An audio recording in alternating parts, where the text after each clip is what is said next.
Export promotion council ஏற்பாடு செய்திருக்கக்கூடிய இந்த இணையவழி பயிற்சிக்கு என்னை வரவேற்று பேசிய சேலம் சாப்டர்னுடைய பிரசிடென்ட் திரு அர்ஜுன் மோகன் சார் அவர்களுக்கும் மற்றும் என்னை அறிமுகப்படுத்தி வைத்த கோவை சாப்டர் அதனுடைய பிரசிடென்ட் திரு விஜய் விக்ரமன் சார் அவங்களுக்கும் என்னுடைய முதற்கண் பணிவான வணக்கத்தினை தெரிவிச்சுக்கிறேன்.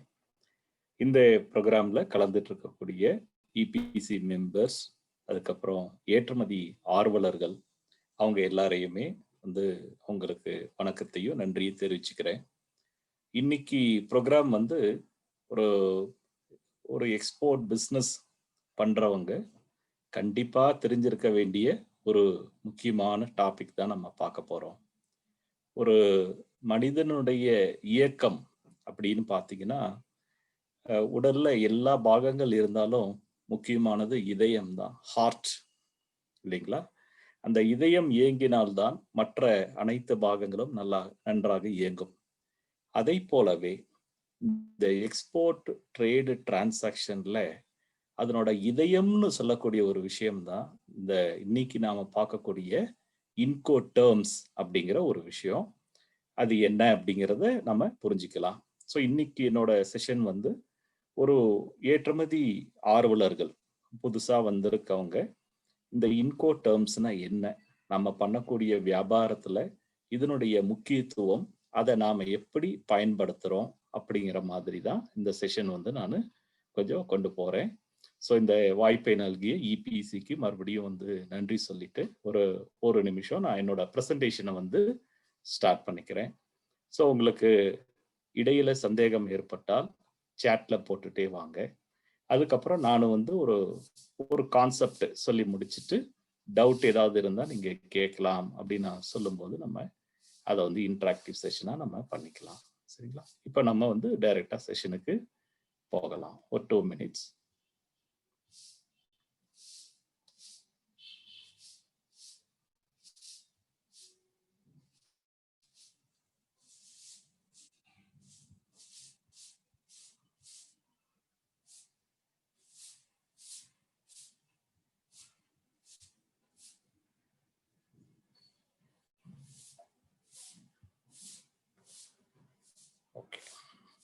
ஸோ ஏற்றுமதி வர்த்தகத்துல இந்த இன்கோ டேர்ம்ஸ் விதிகள், இன்கோ டேர்ம்ஸ் 2000 ரூல்ஸ் அப்படின்னு சொல்லுவாங்க.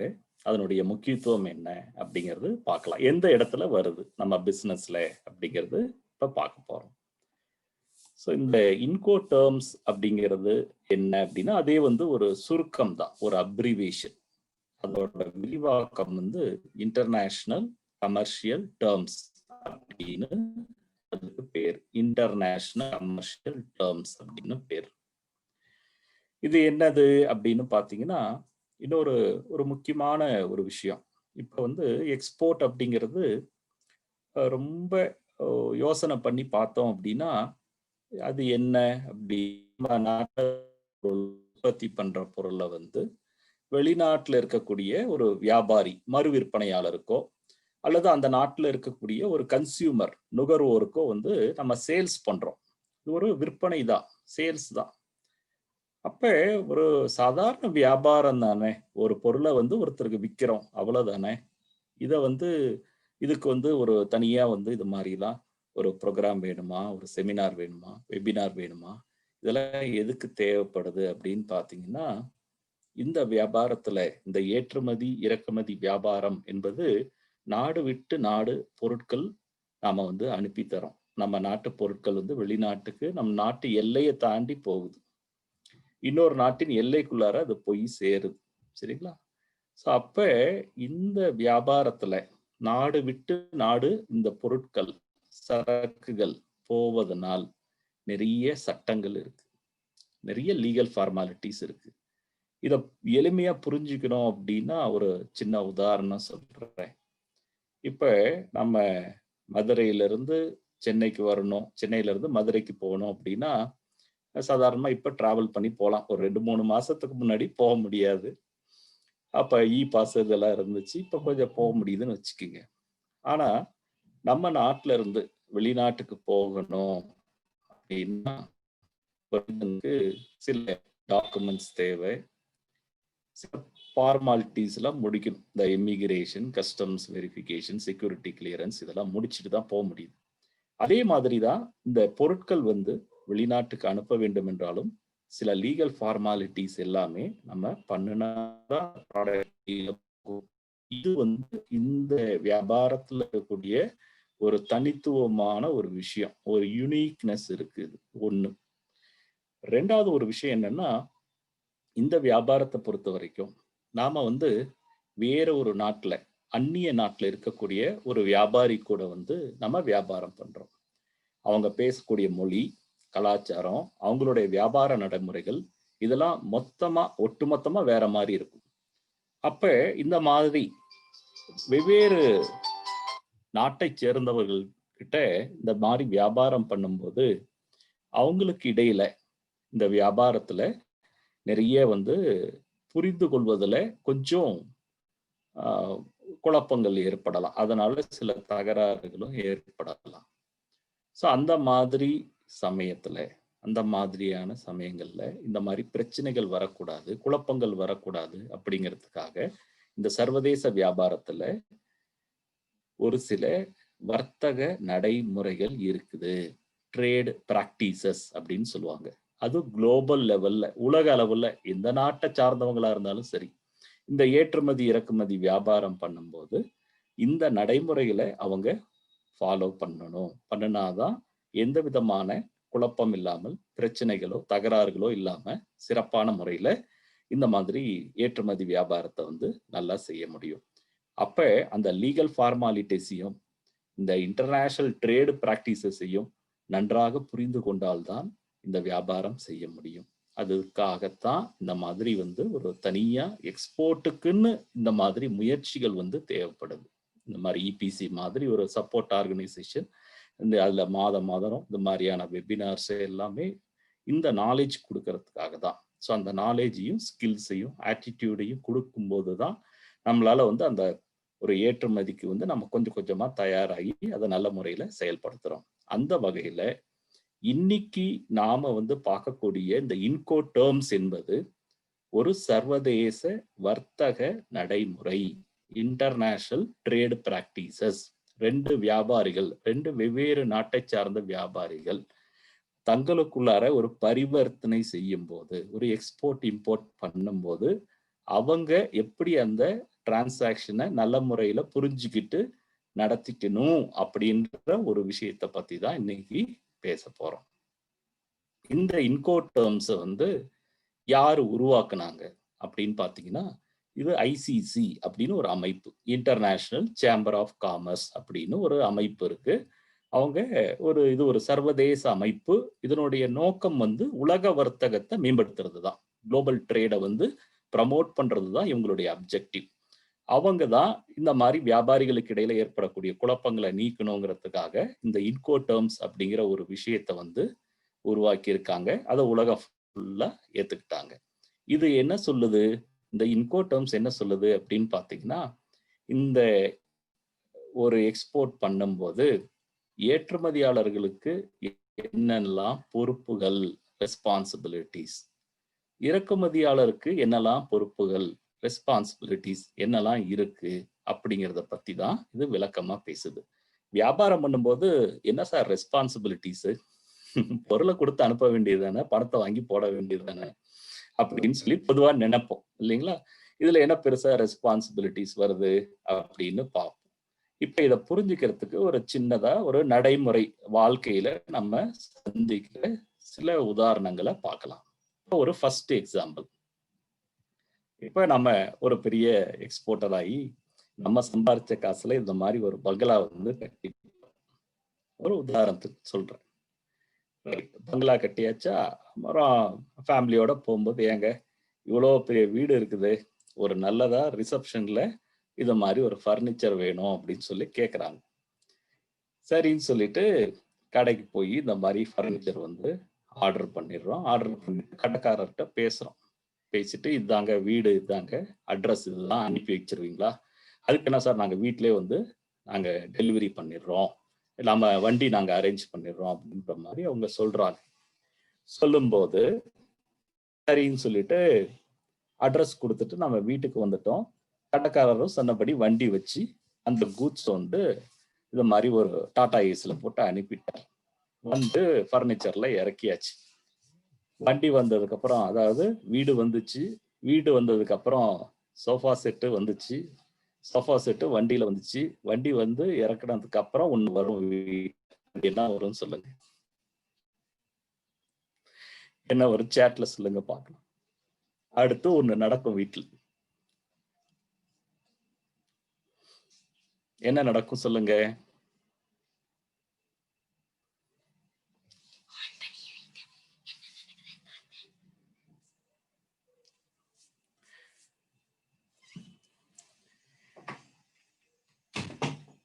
கரெக்டா MDU 122 சொல்லியிருக்காங்க. Transport charges. எஸ், கரெக்டா அவங்க சொன்னாங்க. அவங்களுக்கு பாராட்டுகள். ஒரு பெரிய ஒரு சண்டை அங்க வந்து ஆரம்பிக்கும். என்ன ஆரம்பிக்கும்னா, அவர் வந்து நம்ம கிட்ட கேட்பாரு, ஏங்க வண்டி வாடகை 400 ரூபா ஆச்சுங்க, 500 ரூபா ஆச்சுன்னு கேட்பாரு. அப்ப நம்ம வந்து வண்டி வாடகையா, கடையில சொல்லவே இல்லையே, நீங்க என்ன புதுசா கேக்குறீங்க அப்படின்னு சொல்லிட்டு அவர்கிட்ட சண்டைக்கு போவோம். அப்புறம் கடைக்காரருக்கு ஃபோன் பண்ணி, ஏங்க நீங்க டெலிவரி பண்ணும்போது வண்டி வாடகை வந்து சொல்லவே இல்லையே அப்படின்னு நம்ம அவரை கேட்போம். ஆமாங்க, நாங்க வந்து ஃபர்னிச்சருக்கு தான் நாங்க விலை சொன்னோம். வண்டி வாடகைலாம் நீங்க தாங்க குடுக்கணும். உங்களுக்கு தெரியாதான்னு அவரு கேட்பாரு. கடைசியில வந்து ஃபர்னிச்சர் வாங்குன சந்தோஷம் போயி வேற ஏதோ ஒண்ணு வந்து அங்க வரும். இதுக்கு என்ன காரணம்னு சொல்ல முடியுமா? Why it is happened? Product delivery பண்றதுல ஒன்றும் பிரச்சனை இல்லை. ப்ராடக்ட் குவாலிட்டிலையும் பிரச்சனை இல்லை. டிசைன்லயும் ப்ராப்ளம் இல்லை. எல்லாமே கரெக்டா நடந்தது. இருந்தாலும் கூட அங்க வந்து ஒரு மனக்கசப்பு ஏற்பட்டது. என்ன காரணம்? என்ன காரணம்? Very good. கம்யூனிகேஷன் சொல்லியிருக்காங்க. தினகரன் சார், பிரியதர்ஷினி மேடம் இவங்கெல்லாம் சொல்லியிருக்காங்க. ஸோ அது என்ன அப்படின்னா, அந்த கடைக்காரர்னாச்சும் நாங்க ஆர்கனைஸ் பண்ணிடுறோங்க, வந்து உங்க ஃபர்னிச்சர் இறக்கி கொடுத்ததுக்கு அப்புறம் அவருக்கு வாடகை 400 ரூபாய் கொடுத்துருங்கன்னு சொல்லியிருக்கலாம் இல்லையா? அல்லது நம்மனாச்சும் நம்ம டெலிவரி பண்ணும்போது வண்டி வாடகை கொடுக்கணுங்களா அப்படின்னு ஒரு வார்த்தை நம்மனாச்சும் கேட்டிருக்கலாம். சரிங்களா? அந்த ஒரு விஷயத்தை வாங்குபவரும் விற்பவரும் கலந்து பேசிக்கொள்ளவில்லை, தீர்மானித்து கொள்ளவில்லை. இது வந்து ஒரு புரிதல் இல்லாமையால் வந்திருக்கக்கூடிய ஒரு விஷயம். சரிங்களா? இதனால ஒரு பிரச்சனை வந்துச்சா? புரிஞ்சுதா? இது வந்து ஒரு விஷயம். இது வந்து ஒரு சேல்ஸ்ல நடக்கிற ஒரு ப்ராப்ளம். இது ஃபர்ஸ்ட் ப்ராப்ளம் ஒண்ணு. அடுத்தது ஒரு எக்ஸாம்பிள் சொல்றேன். சரி, அது வீடு கட்டியாச்சு, ஃபர்னிச்சரும் வந்துருச்சு. சரிங்களா? அடுத்தது நம்ம என்ன பண்ணுவோம்? அந்த சண்டே வந்து நம்ம ஃப்ரெண்ட்ஸு, ரிலேட்டிவ்ஸு எல்லாத்தையும் வந்து என்ன பண்ணுவோம்? வீட்டுக்கு பார்ட்டி குடுறான்னு கேட்பாங்க. நம்ம என்ன பண்றோம்? வீட்டுக்கோ கூப்பிடுவோம். அல்லது இப்படி ஏதாவது ஒரு பிரியாணி கடைக்கு கூட்டிட்டு போவோம். சரிங்களா? அங்க போய் சாப்பாடு பிரியாணி வாங்கி கொடுக்கலாம் அப்படின்னு சொல்லிட்டு கூட்டிட்டு போவோம். ஸோ இப்ப அங்க போயிட்டு நம்ம அங்கேயே ரெஸ்டாரண்ட்லேயே போயிட்டு நம்ம என்ன பண்றோம் அப்படின்னா, பிரியாணி ஆர்டர் பண்ணி இப்படி சாப்பிடலாம். இது வந்து ஒரு டைப். இது ஒரு டைப் ஆஃப் கெட்டிங் பிரியாணி. இது மாதிரி சாப்பிட்றது ஒரு சந்தோஷமான விஷயம். அப்ப ஒரு சில நண்பர்கள் என்ன சொல்றாங்கன்னா, வேணாம்ப்பா அங்க போய் ஹோட்டல்ல கூட்டமா இருக்கும். நம்ம கொஞ்சம் ஃப்ரீயாலாம் அங்க பேச முடியாது. அதனால வந்து நம்ம வந்து அந்த ஹோட்டல்ல வந்து ஹோம் டெலிவரி பண்றாங்களா கேளுன்னு சொல்லி கேட்குறாங்க. உடனே நம்மளும் ஃபோன் பண்ணி கேட்குறோம். ஹோம் டெலிவரி நீங்க பண்ணுவீங்களா அப்படின்னு சொல்லி கேட்குறோம். கேட்கும்போது, எஸ் சார் நாங்க பண்றோம் அப்படின்னு அவங்க சொல்றாங்க. பண்றோம் சார். அப்ப அந்த கடைக்காரங்க சொல்றாங்க. வந்து அப்ப அடுத்த ரேட்டு கேட்குறோம். ரேட்டு கேட்கும்போது அவர் சொல்றாரு, நீங்க வந்து ரெஸ்டாரண்ட்ல வந்து சாப்பிட்டீங்கன்னா, ஒரு பிளேட் வந்து ரூ. 200 சார்ஜ் பண்றோம்.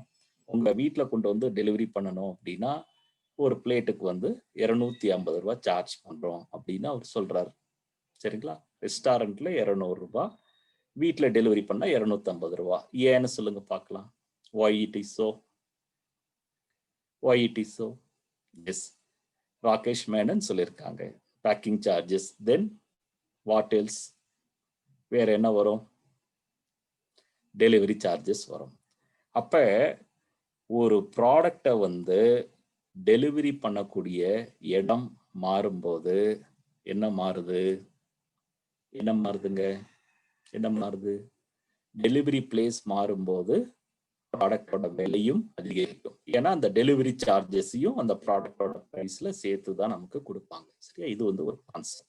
இது ஒண்ணு ஞாபகம் வச்சுக்கோங்க. இன்னொன்னு, இப்ப நீங்க வந்து ஹோம் டெலிவரி ஆர்டர் பண்ணிட்டீங்க. ஒரு 10 பாக்கெட் வந்து பிரியாணி பேக்கெட் பண்ணி வீட்டில் கொண்டு வந்து டெலிவரி பண்ணுங்க அப்படின்னு சொல்லியாச்சு. அந்த தம்பியும் வந்து ஹோட்டல்ல இருந்து அந்த 10 பாக்கெட் பிரியாணியை வந்து பேக் பண்ணிட்டாரு. பேக் பண்ணி அவரோட அந்த ஸ்கூட்டர்ல பேக் பாக்ஸ்ல வச்சுட்டு எடுத்துட்டு வராங்க. ஸோ நம்ம ஏரியாவில் வரும்போது நம்ம ஸ்ட்ரீட்ல டேர்ன் பண்ணும்போது அங்க ரொம்ப மழை பெஞ்சு தண்ணி நிக்குது. பார்க்காம கொஞ்சம் கேர்லெஸ்ஸா இருக்கிறாரு. வலிக்கு விட்டு கீழே வண்டி விழுந்துருச்சு. பின்னாடி அந்த பாக்ஸ் ஓப்பன் ஆகி எல்லா பிரியாணி பாக்கெட்டும் கொட்டிச்சு. அப்புறம் அவர் எல்லாம் கொஞ்சம் ஏஞ்சி எல்லாம் ரெடி பண்ணிட்டு நேரா வந்து கதவை தட்டி, சார் நீங்க தான் பிரியாணி ஆர்டர் பண்ணீங்களா? 10 பாக்கெட்டு. ஆமாப்பா, நான் தான் ஆர்டர் பண்ணேன். பில்லு 2500 சார் அப்படின்னாரு. பில்லு 2500 தரம்பா, கண்டிப்பா தந்துடுறேன். எங்க பிரியாணி பாக்கெட் அப்படின்னு சொல்லி கேட்கும்போது, உங்களுக்காக பேக் பண்ணி உங்களுக்காகவே அந்த பிரியாணி பாக்கெட்டு நான் எடுத்துட்டு வந்தேன். அந்த தெரு முனையில கொஞ்சம் ஸ்கிட் ஆயிடுச்சு வண்டி. பிரியாணி பாக்கெட்லாம் கொட்டிடுச்சு. நீங்க அங்க போய் எடுத்துக்கங்க, எனக்கு காசு கொடுங்க அப்படின்னு அவர் கேட்கிறார். நம்ம கொடுப்போமா? Will we pay? காசு கொடுப்போமா? நமக்காக தானே பேக் பண்ணி கொண்டு வந்தாங்க. நமக்காக தானே பேக் பண்ணி கொண்டு வந்தாங்க. அவங்க ஹோட்டல் வச்சிருக்காங்க, அங்க போய் நம்ம சாப்பிடணும், அதான் நம்ம கடமை. நீங்க வசதியா ஃபோன் பண்ணி அவங்க கொண்டு வந்து கொடுப்பாங்க. நம்ம இங்க பண்ணுவோம். வழியில வந்து கொட்டிடுச்சுன்னா காசு தர மாட்டோம்னு வேற சொல்லுவீங்களா? Why we are not paying? Yes Priyadarshini madam கரெக்டா சொல்லியிருக்காங்க. ஏன் அப்படின்னா, அந்த கடைக்காரர் ஹோம் டெலிவரி தருகிறேன், பாக்கெட் வந்து 50 ரூபாய் டெலிவரி சார்ஜஸ் எக்ஸ்ட்ரா அப்படின்னு விலையை சேர்த்து சொல்லும்போது, it is his responsibility to deliver that food parcels, food packets in our home, at our home. அந்த ஃபுட் பாக்கெட்ஸை வந்து நம்முடைய வீட்டில் வந்து பத்திரமா கொடுத்தாதான் 2500 ரூபாய் வாங்குறதுக்கு அவருக்கு என்ன வருது? ரைட்ஸ் வருது. அண்டர்ஸ்டாண்ட் பண்ணிக்கிட்டீங்களா? ஆக ஒரு ப்ராடக்ட் வந்து ஒரு சேல்ஸ் பண்ணும்போது அதை நாம வந்து எந்த இடத்துல டெலிவரி பண்றோம் அப்படிங்கிறத வச்சு ப்ராடக்டோட விலை அதிகரிக்கும். நம்பர் 1. அதே போல அந்த டெலிவரி பிளேஸை வச்சு அந்த ப்ராடக்டை வந்து நம்ம பத்திரமா ஒப்படைக்க வேண்டிய பொறுப்பு, responsibility for safe delivery also get increased. சரிங்களா? பொருளை பத்திரமாக ஒப்படைக்க வேண்டிய பொறுப்பும் பொருளை விற்பவருக்கு அதிகரிக்கும். இது 2 கான்செப்ட். விலையும் அதிகரிக்கும், பொறுப்பு அதிகரிக்கும், ரெஸ்பான்சிபிலிட்டி. சரிங்களா? இப்ப இந்த விஷயங்கள் தான் இது வந்து பாத்தீங்கன்னா உள்ளூர்ல போய் ஒரு பர்னிச்சர் வாங்குறதுலயும் ஒரு பிரியாணி வாங்கி சாப்பிடுறதுலயும் இவ்வளவு பிரச்சனை வருது. Just think about international business. சரிங்களா? அப்ப அந்த இன்டர்நேஷனல் பிசினஸ்ல ஒரு ப்ராடக்டை நம்ம உற்பத்தி பண்ணி பேக்கிங் பண்ணி டிரான்ஸ்போர்ட்டேஷன் பண்ணி கப்பல்ல ஏத்தி விமானத்துல ஏத்தி ஆயிரக்கணக்கான மைல் தள்ளி இருக்கக்கூடிய ஒரு துறைமுகத்திலேயோ விமான நிலையத்திலே மறுபடியும் அந்த சரக்குகள் இறக்கப்பட்டு அங்க மறுபடியும் லாரியில லோட் பண்ணி பையரோடைய ஃபேக்டரிக்கோ வேர்ஹவுஸ்க்கோ போய் சேரும்போது இவ்வளவு தூரம், எவ்வளவு ஹேண்ட்லிங் இருக்கு, இவ்வளவு எக்ஸ்பெண்டிச்சர்ஸுக்கும் யார் பே பண்றது? சரிங்களா? நடுவுல ஏதாவது ஒரு இடத்துல வந்து நமக்கு நேரம் ரொம்ப நல்லா இருந்துச்சு அப்படின்னா கூட்ஸ் வந்து ஏதாவது ஒரு டேமேஜ் ஆகி போச்சுன்னா அந்த லாஸ் வந்து யார் ஏத்துக்கணும்? சேல்ஸ் பண்றவங்க எக்ஸ்போர்ட்டர் ஏத்துக்கணுமா இல்ல வாங்குறவங்க ஏத்துக்கணுமா? எவ்வளவு குழப்பம் வருது. சரிங்களா? இப்ப நம்ம பேசின விஷயங்கள் எல்லாம் பாருங்க, ஒரு 3 பாயிண்டா பிரிக்கலாம். Responsibilities, what are the things to be discussed and finalised, எதை நாம் மிக தெளிவாக நம்மிடம் பொருள் வாங்குபவரிடம் பேசி முடிவு செய்து கொள்ள வேண்டும். பாயிண்ட் நம்பர் 1, நம்ம இந்த டிரான்சாக்ஷன் பண்ணும்போது நம்ம ப்ராடக்டை எங்க டெலிவரி பண்றோம், எந்த பாயிண்ட், எந்த பிளேஸ், நம்பர் 1. நம்பர் 2, இந்த மாதிரி ஏற்றுமதி செய்யும் போது இதில் வரக்கூடிய அந்த செலவுகளை எல்லாம் யார் செய்வது? பொருளை விற்கிறவங்க செய்யணுமா இல்ல வாங்குறவங்க செய்யணுமா? அதே போல இந்த பொருளை எந்த இடம் வரை பத்திரமாக ஒப்படைக்க வேண்டிய இடம் எது? பத்திரமாக ஒப்படைக்க வேண்டிய பொறுப்பு ஏற்றுமதியாளருக்கு எங்கு முடிவடைகிறது? இறக்குமதியாளர் எந்த இடத்துல இருந்து அவங்க ப்ராடக்டை பத்திரமா எடுத்துக்கிட்டு போகணும், சரிங்களா? அதை கரெக்டா பேசி முடிவு பண்ணணும். இவ்வளவையும் உட்காந்து பேச முடியுமா? நமக்கும் மொழி பிரச்சனை, அவனுக்கும் மொழி பிரச்சனை, சரிங்களா? இதெல்லாம் உட்காந்து எப்படி பேசி எத்தனை ராத்திரி பேசுறது?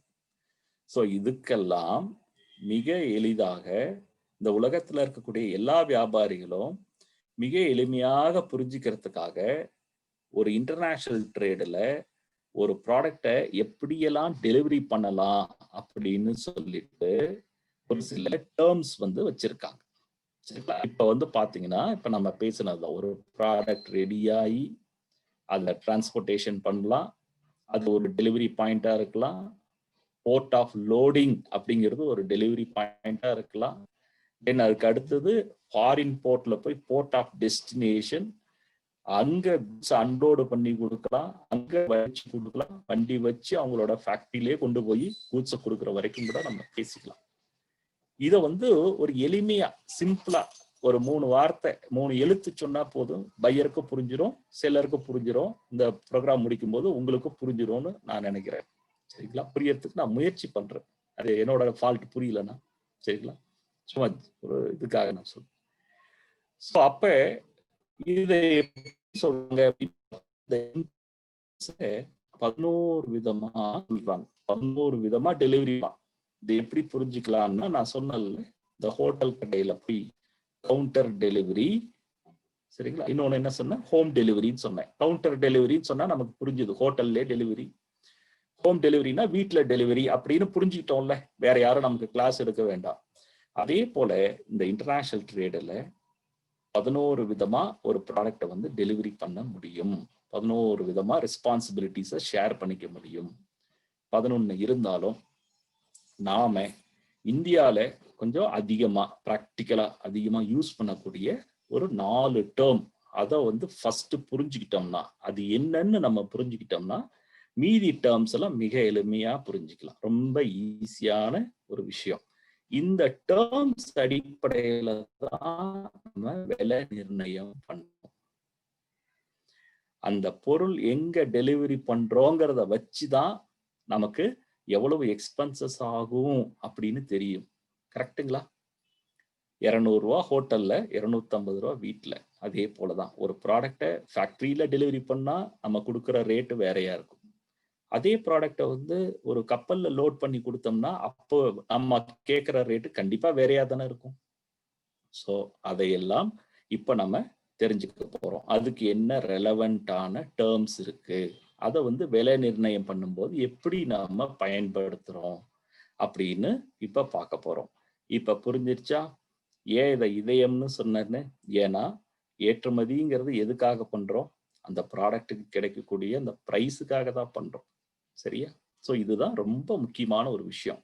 இதை வச்சுதான் எல்லாமே நம்ம டிரான்ஸ்போர்ட் அரேஞ்ச் பண்றது, கஸ்டம்ஸ் கிளியரன்ஸ் வாங்குறது, டாக்குமெண்டேஷன் பண்றது எல்லாமே இதன் அடிப்படையில தான் நடக்குது. இப்ப அந்த முக்கியமான ஒரு 4 டேர்ம்ஸ் ஃபர்ஸ்ட் நம்ம என்ன பார்க்க போறோம் அப்படின்னு இப்ப நம்ம ஒண்ணு ஒண்ணா நான் சொல்லிட்டே வரேன். என்ன 4 டேர்ம்ஸ் அப்படின்னு பாத்தீங்கன்னா, ஒண்ணு EXW விரிவாக்கம் பின்னாடி சொல்றேன். இன்னொன்னு FOB அப்படின்னு சொல்லுவாங்க. EXW delivery, FOB delivery, CFR delivery, CIF delivery, இப்படி சொல்லுவாங்க வார்த்தை. டெலிவரி எங்க அப்படிங்கறத இப்படி சொன்னோம்னா புரிஞ்சிடும் ஒண்ணு. இன்னொன்னு இத பிரைஸ்ன்னு சொல்லுவாங்க. என்ன பிரைஸுங்க நீங்க கொட்டேஷன் கொடுத்துருக்கீங்க அப்படின்னு கேட்பாங்க. கேட்கும்போது நம்ம சொல்லலாம் ex works price sir, ex works price. நாங்க கொடுத்திருக்கிறது எஃப்ஓபி பிரைஸ், நாங்க கொடுத்திருக்கிறது சிஎஃப்ஆர் பிரைஸ், நாங்க கொடுத்திருக்கிறது சிஐஎஃப் பிரைஸ். நம்ம பிரைஸ்ன்னு தனியா சொல்றது இல்லை, அதுக்கு முன்னாடி ஒரு 3 எழுத்தை சேர்த்து சொல்றோம். அந்த 3 எழுத்துக்களுக்கு என்ன அர்த்தம், சரிங்களா? சோ அதை இப்ப பார்க்கலாம், சரிங்களா? நமக்கு தமிழ்ல ஒரு பாட்டு உண்டு இருக்கு இல்லையா, 3 எழுத்தில் என் மூச்சு இருக்கும், அது முடிந்த பின்னாலும் பேச்சு இருக்கும் அப்படின்னு ஒரு பாட்டு. அந்த மாதிரி எக்ஸ்போர்ட்டருக்கும் இந்த 3 எழுத்துலதான் மூச்சு, சரிங்களா? அது என்னன்னு பார்ப்போம். ஃபர்ஸ்ட் ஒன் EXW அப்படின்னா என்ன அப்படின்னா அதோட விரிவாக்கம் வந்து எக்ஸ் ஒர்க்ஸ் அப்படின்னு பேர். என்ன பேருங்க? எக்ஸ் ஒர்க்ஸ் அப்படின்னு பேர். ஒர்க்ஸ் அப்படிங்கிறதுக்கு என்ன அர்த்தம் அப்படின்னா ஃபேக்டரி அப்படின்னு அர்த்தம். எக்ஸ் அப்படின்னா என்ன அர்த்தம்னா ஃப்ரம் அப்படின்னு அர்த்தம், ஃப்ரம் த ஃபேக்டரி. அதாவது ஒரு எக்ஸ்போர்ட்டர் என்ன சொல்றாருன்னா, நான் ப்ராடக்டை ரெடி பண்ணிடுவேன், பேக்கிங் கம்ப்ளீட் பண்ணிடுவேன், என் ஃபேக்டரியில குடோன்ல ஒரு வண்டி வந்துச்சுன்னா ஏத்துற மாதிரி பொசிஷன்ல கொண்டு வந்து நான் வச்சிடுறேன். நீங்களே வண்டி கொண்டு வந்து நீங்களே ஆளை வச்சு அதை லோட் பண்ணி கொண்டு போய்க்கணும், சரிங்களா? ஸோ இந்த மாதிரி ஒரு டெலிவரி பண்ணா அந்த மாதிரி டெலிவரிக்கு பேர் என்னன்னா எக்ஸ் ஒர்க்ஸ் டெலிவரி அப்படின்னு சொல்லுவாங்க. இது வந்து பாத்தீங்கன்னா நம்ம விவசாயத்துல இது நிறைய நடக்கும். இப்ப தென்னந்தோப்பு வச்சிருக்கவங்க, வாழைத்தோப்பு வச்சிருக்கவங்க, பாக்குத்தோப்பு வச்சிருக்கவங்க வருஷ குத்தகைக்குன்னு விட்டுருவாங்க. ஸோ அந்த குத்தகைக்காரங்க இவர் என்ன பண்ணணும், அந்த மரத்துக்கு தேவையான பாசனம் எல்லாம் பண்ணணும், கரெக்டா அந்த பராமரிப்பு செய்யணும், எல்லாம் செஞ்சுப்பாங்க. குத்தகைக்காரங்க அவங்க வந்து இன்ஸ்பெக்ஷன் மாதிரி வந்து பார்த்துட்டு போவாங்க.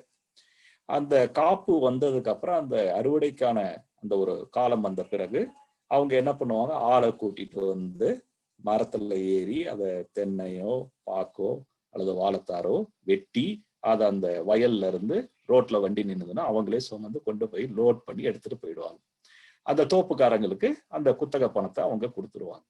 ஸோ இது மாதிரிதான். இதே போல இந்த ப்ரொடக்ஷன்லயும் நீங்க நினைச்சு பாருங்க. உங்க வேலை, நீங்க ஃபேக்டரி வச்சிருக்கிறீங்க, ப்ராடக்டை ரெடி பண்றீங்க, பேக்கிங் பண்ணி வச்சிடுறீங்க, பையரே வந்து டிரான்ஸ்போர்ட்டேஷன் வந்து பண்ணி எடுத்துக்கிட்டு போயிடணும். உங்க ரெஸ்பான்சிபிலிட்டி அந்த வண்டி உங்க ஃபேக்டரி கேட்டை விட்டு வெளியில போச்சுன்னா முடிஞ்சு போச்சு, இவ்வளவுதான் விஷயம். மினிமம் ரெஸ்பான்சிபிலிட்டி, குறைஞ்சபட்ச ரெஸ்பான்சிபிலிட்டி. இந்த டேர்முக்கு பேர் வந்து என்னன்னா எக்ஸ் ஒர்க்ஸ். இது ரொம்ப முக்கியமான ஒரு டேர்ம். இப்ப இதுதான் வந்து சொல்லிட்டேன், டெலிவரி பிளேஸ் வந்து ஃபேக்டரின்னு சொல்லிட்டேன். இப்ப நீங்க கொஞ்சம் திங்க் பண்ணுங்களேன். இப்ப இதுக்கு பிரைஸ் பிக்ஸ் பண்ணணும். எப்படி பிரைஸ் பிக்ஸ் பண்ணலாம், என்னென்ன காஸ்ட் எல்லாம் இதுல சேர்க்கலாம். இப்ப அடுத்து ஒரு வார்த்தையை இன்ட்ரோடியூஸ் பண்றேன், காஸ்ட்ன்னு நான் சொல்லல இல்லையா, இது அப்புறம் வரல. இது என்ன அப்படின்னா, ஒரு பிரைஸ் பண்ணும்போது, ஒரு விலை நிர்ணயம் பண்ணும்போது அதுக்கு வந்து ஒரு ஃபார்முலா இருக்கு. என்ன ஃபார்முலா அப்படின்னு பாத்தீங்கன்னா, ஒரு சிம்பிளிஃபைடா ஒரு பிரைசிங் மெத்தட். ஒரு பொருளை ஒரு வியாபாரம் பண்ணும்போது விலை எப்படி நிர்ணயம் பண்ணணும் அப்படின்னா அதுக்கு காஸ்ட் பிளஸ் பிரைசிங் அப்படின்னு சொல்லுவாங்க. நான் சாட்ல போடுறேன்.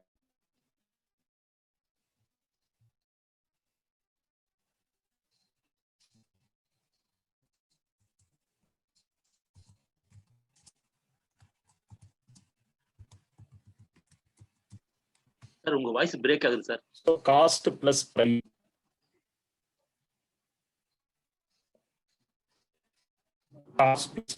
அப்படின்னு சொல்லுவாங்க. கொஞ்சம் எனக்கு இங்க சிக்னல் வீக் ஆச்சு நடுவுல, அதனால கட் ஆயிருக்கும்.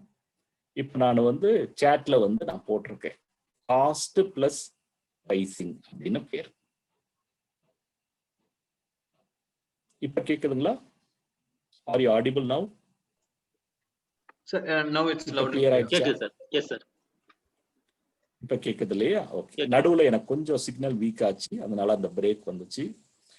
சோ காஸ்ட் பிளஸ் பிரைசிங் அப்படின்னு சொல்லி சொல்லுவாங்க. இது என்ன காஸ்ட் பிளஸ் பிரைசிங் அப்படின்னா ஒண்ணும் இல்லை, ஒரு பொருளுக்கு விலை நிர்ணயம் பண்ணும்போது அந்த பொருளை உற்பத்தி செய்வதற்கு, பேக்கிங் செய்வதற்கு எவ்வளவு செலவாச்சோ அந்த செலவு எல்லாத்தையும் சேர்த்து அது கூட நம்மோட லாபம், விற்பவருடைய லாபம் சேர்த்தா வரக்கூடியது பிரைஸ்ன்னு பேர். வேற ஒண்ணும் இல்லை. Cost plus profit is equal to price அப்படின்னு சொல்லுவாங்க. இதை வந்து நோட் பண்ணிக்கிங்க. இதான் ஒரு சிம்பிளிஃபைடு மெத்தட். நிறைய மெத்தட் இருக்கு எக்ஸ்போர்ட்ல. பட் இது வந்து ஒரு சிம்பிளிஃபைட் மெத்தட் அப்படின்னு சொல்லுவாங்க. Cost plus profit is equal to price அப்படின்னு பேர். அந்த ஃபார்முலா வந்து நான் சாட்ல போட்டிருக்கேன். ஸோ அதையும் நீங்க நோட் பண்ணிக்க. இந்த பேசிஸ்ல தான் நம்ம இப்ப டிஸ்கஸ் பண்ண போறோம். இப்ப டெலிவரி வந்து எக்ஸ் ஒர்க்ஸ் அப்படின்னு பையர் ஓகே சார் நீங்க ஃபேக்டரியில வந்து ரெடி பண்ணி வச்சிருங்க, நானே வந்து வண்டி கொண்டு வந்து எடுத்துட்டு போய்க்கிறேன் அப்படின்னு பையர் வந்து ஒத்துக்கிட்டார். இப்ப நீங்க விலை நிர்ணயம், இந்த விலையில எதெல்லாம் நம்ம சேர்ப்போம் சொல்லுங்க பார்க்கலாம். என்னென்ன விலையெல்லாம் சேர்ப்பீங்க? அதுல சார் என்ன செலவெல்லாம் சேர்ப்பீங்க? அதுக்கு காஸ்ட் ஹெட் அப்படின்னு சொல்லுவாங்க. சாட்ல போடலாமே.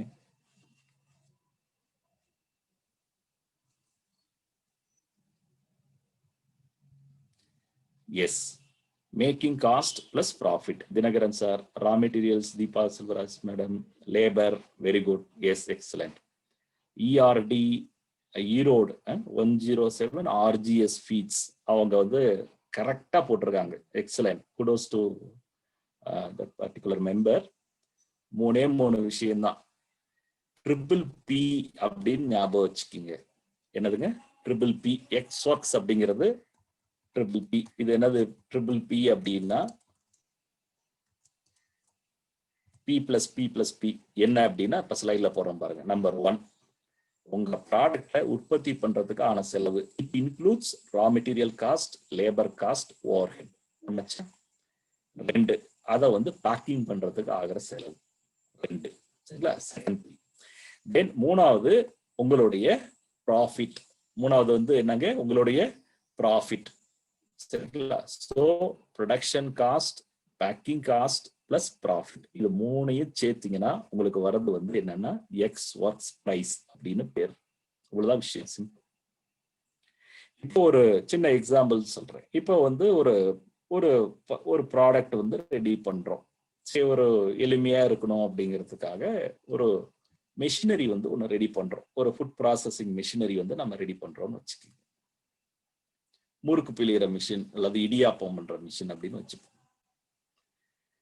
ஸோ அந்த மிஷினரி வந்து நம்ம ஸ்ரீலங்கால வந்து கேட்குறாங்க, எனக்கு வந்து மிஷினரி வேணும் அப்படின்னா ஓகே அப்படின்னு சொல்லிட்டு அந்த மிஷினரியை வந்து நமக்கு ரெடி பண்றதுக்கு, அதாவது அந்த மெட்டீரியல், லேபர், ஓவர் ஹெட் இதெல்லாம் வந்து எவ்வளவு செலவாயிருக்கு அப்படின்னா 4 லட்சம் ரூபாய் ஆயிருக்கு. 4 lakhs, 4 லட்சம் ரூபாய் செலவு. அதுக்கு மேல வந்து அந்த மிஷினரி கொஞ்சம் ஹெவி ஐட்டம். ஸோ அதை ஷிப்மெண்ட் பண்ணணும் அப்படின்னா கொஞ்சம் உடன் பாக்ஸ் மாதிரி செஞ்சு ரொம்ப நல்லா செக்யூர்டா பண்ணணும். ஸோ அந்த பேக்கிங்க்கு மட்டும் நம்ம ஒரு 20,000 rupees செலவு பண்ணியிருக்கோம்.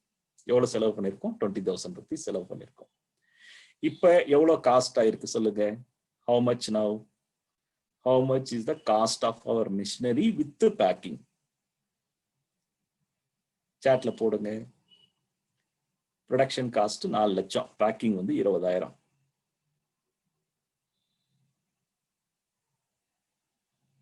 $4,20,000.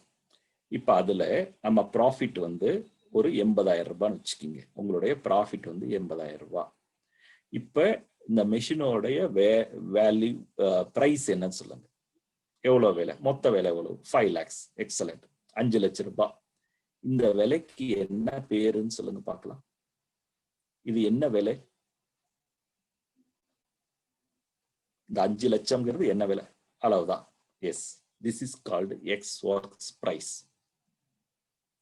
இந்த எக்ஸ் ஒர்க்ஸ் பிரைஸ் வந்து ரொம்ப முக்கியம். ஏன் முக்கியம் அப்படின்னா 2 பர்ஸ்பெக்டிவ்ல சொல்றேன், 2 வியூ பாயிண்ட்ல சொல்றேன். ஒன்னு எக்ஸ்போர்ட்டர்ஸ் வியூ பாயிண்ட். கொஞ்சம் நல்லா எக்ஸ்போர்ட் பண்றவங்களுக்கு பிரைஸ் கொடுக்கறது பெரிய கஷ்டமே இருக்காது, ஏன்னா தேனோ. பட் ஸ்டார்டர்ஸை பொறுத்த வரைக்கும் இந்த ப்ராடக்டோடைய காஸ்ட் என்னன்னு நமக்கு தெரியும், பேக்கிங்க்கு எவ்வளோ ஆகுங்கிறதும் நமக்கு தெரியும். It is our control, it is in our control. Profit என்னங்கிறத நம்ம டிட்டர்மைன் பண்ணிக்கலாம், நம்ம தீர்மானிக்கிறதா. பட் வி டோன்ட் நோ இந்த பொருளை வந்து டிரான்ஸ்போர்ட்டேஷன் பண்றதுக்கு எவ்வளவு செலவாக போகுது, போர்ட்ல கிளியரன்ஸ் பண்ணும்போது எவ்வளவு செலவாக போகுது, சரிங்களா? கப்பல்ல வெளிநாட்டுக்கு அனுப்புனா எவ்வளவு செலவாகும், இதெல்லாம் வந்து ரெடியா வச்சிருக்கீங்களா எல்லாரும்? அந்த கொட்டேஷன்ஸ் எல்லாம் இருக்கா? Do you have that? இருக்குங்களா உங்ககிட்ட? Say yes or no.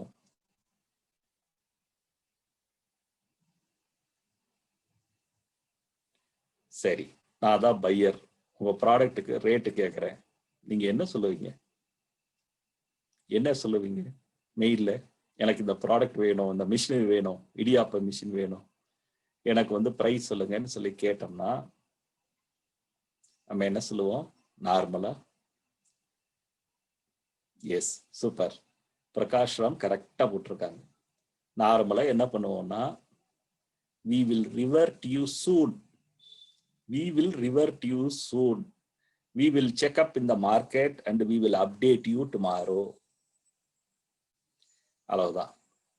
சரிங்களா? we will revert you soon சொன்னோம்னா முடிஞ்சு போச்சு. ஸோ அப்ப அந்த மாதிரி தடுமாற தேவையில்லை. இப்போ உங்களுக்கு தெரிஞ்சிருச்சா 5 lakhs வந்து பிரைஸ், ஒரு பேக்கிங் பண்ணி நம்ம ஃபேக்டரியில வந்து டெலிவரி கொடுத்தோம்னா 5 lakhs பிரைஸ்ன்னு தெரிஞ்சிருச்சு இல்லையா? இம்மிடியட்டா அந்த 5 lakhs நம்ம பையர் என்ன கரன்சில கேட்கிறாருன்னு பாருங்க. டாலர்ல கேட்கிறாரா? டாலர்ல டிவைட் பண்ணி எங்க மிஷினரியுடைய ex works Madurai, ex works அவர் ஃபேக்டரி அட் ஈரோடு பிராக்கெட்ல போட்டு price is say for example ஒரு 5 லட்சம் ரூபாய்னா நமக்கு எவ்வளவு வரும்? சே ஒரு $800 அது மாதிரி நம்ம சொல்லலாம். சரிங்களா? அவர் எக்ஸ் ஒர்க்ஸ் பிராக்கெட்ல மதுரை பிரைஸ் இஸ் $800. வேலை முடிஞ்சு ஃபேக்டரி பிரைஸை நம்ம சொல்லிடலாம். உடனே இன்ஸ்டன்டா வேலை கேட்ட உடனே சொல்லணும். அவங்களுக்கு பேரு தான் வியாபாரி. That is the first requirement. You must know the price of your product. எப்பவுமே ஃபிங்கர் டிப்ஸ்ல வச்சிருக்கணும். அப்ப நீங்க எஃப்ஓபி இது மாதிரி நான் பின்னாடி சொல்ல போறதை பத்தி எல்லாம் கவலைப்படாதீங்க. உங்க ஃபேக்டரியில உங்க ப்ராடக்ட் டெலிவரி கொடுத்தா உங்க லாபத்தையும் சேர்த்து எவ்வளவு ரேட் அதை கால்குலேட் பண்ணி வச்சுக்கிங்க, கன்வெர்ட் பண்ணி கொடுங்க. இவ்வளவுதான் வேட் முடியுது. இதுக்கு பேர் தான் என்னது? எக்ஸ் ஒர்க்ஸ் பிரைஸ் பேர். இஃப் சப்போஸ் இப்ப அவர் என்ன கேட்கிறாருன்னா, இல்ல எக்ஸ் ஒர்க்ஸ் எல்லாம் வேண்டாம், எனக்கு வந்து கப்பல்ல லோடு பண்ணி கொடுங்க. என்ன கேட்கிறாருங்க? உங்க ஊர்ல துறைமுகத்துல கப்பல்ல லோடு பண்ணி கொடுக்கணும். சோ இப்ப அதுக்கு என்னெல்லாம் வேலை வருது, என்னெல்லாம் செலவாகுது அப்படிங்கறது இப்ப அடுத்து பார்க்கலாம். இப்ப கூட்ஸை ரெடி பண்ணியாச்சு, பேக்கிங் பண்ணியாச்சு. அடுத்தது நம்ம இந்த துறைமுகத்துக்கு கொண்டு போகணும். ஒரு உதாரணத்துக்கு வந்து சென்னை துறைமுகத்துக்கு கொண்டு போறோம். நம்ம ஃபேக்டரி வந்து ஈரோட்ல இருக்குன்னு வச்சுப்போம்.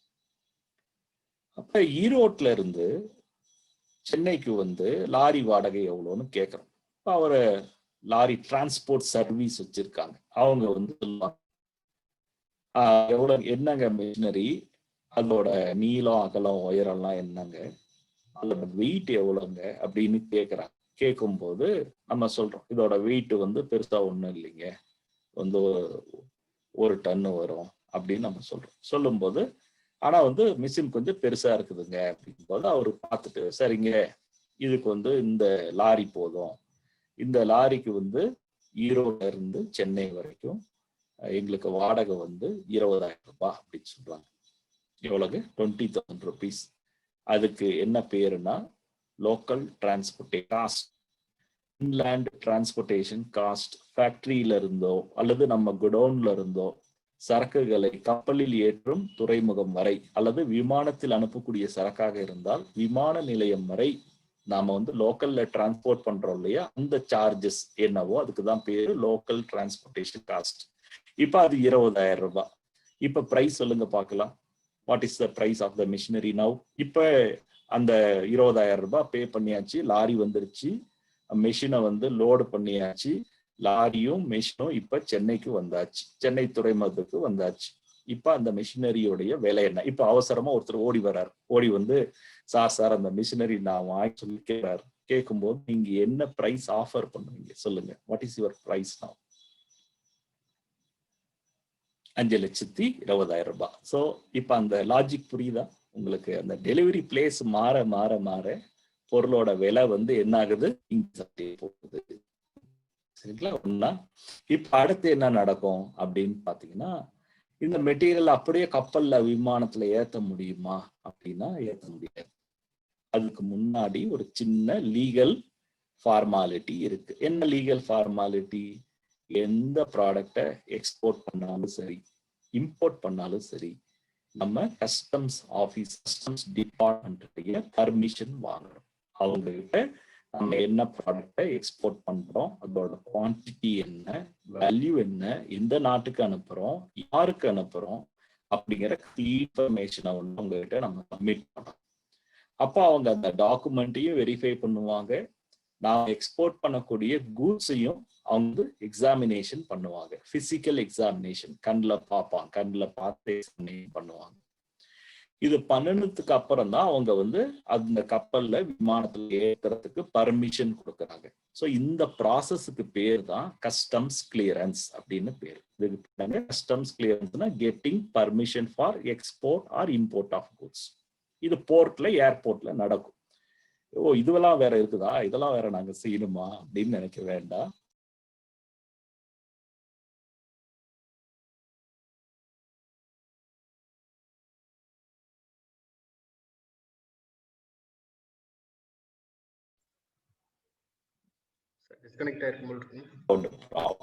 இது கொஞ்சம் அது மாதிரி இருக்கும். டோன்ட் வரி, நான் கனெக்ட் பண்ணிக்கிறேன். இப்ப கேக்குது இல்லைங்களா? எல்லாம் கிளியரா இருக்கு.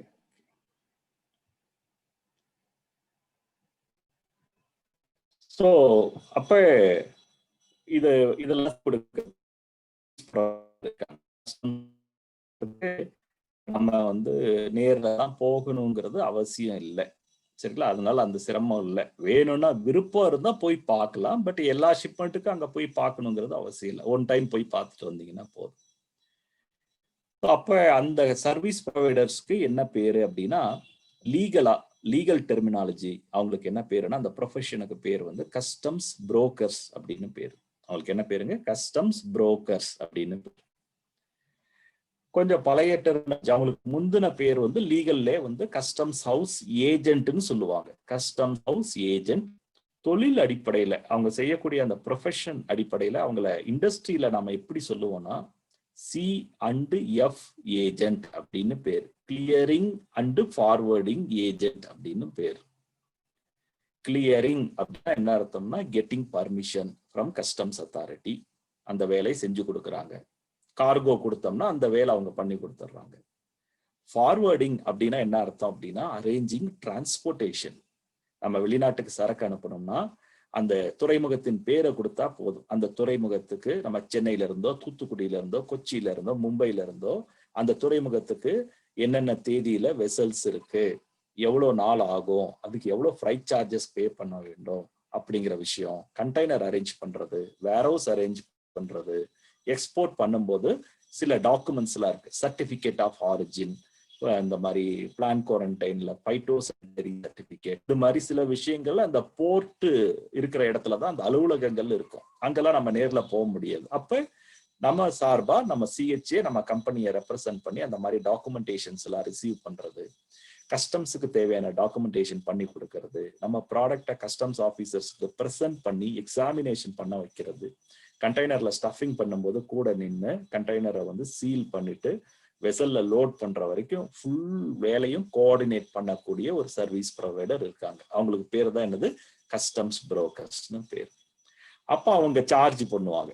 ஸோ இந்த ஒர்க்கு வந்து அவங்களுக்கு சர்வீஸ் ஃபீஸ் அப்படின்னு நமக்கு வரும். ஸோ இந்த செலவை நம்ம என்ன சொல்லலாம்னா, கஸ்டம்ஸ் கிளியரன்ஸ் சார்ஜஸ் அப்படின்னு சொல்லலாம். கஸ்டம்ஸ் கிளியரன்ஸ் காஸ்ட் அப்படின்னு சொல்லலாம்.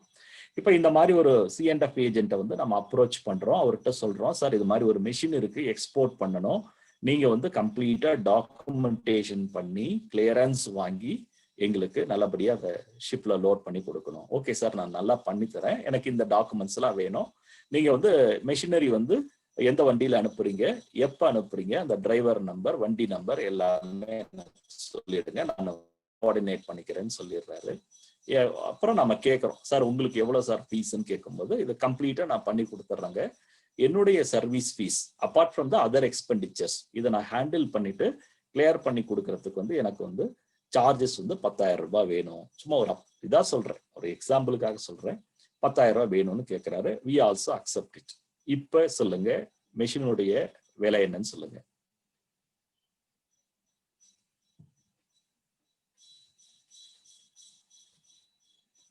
எஸ் chat வந்துருச்சா? 5,30,000.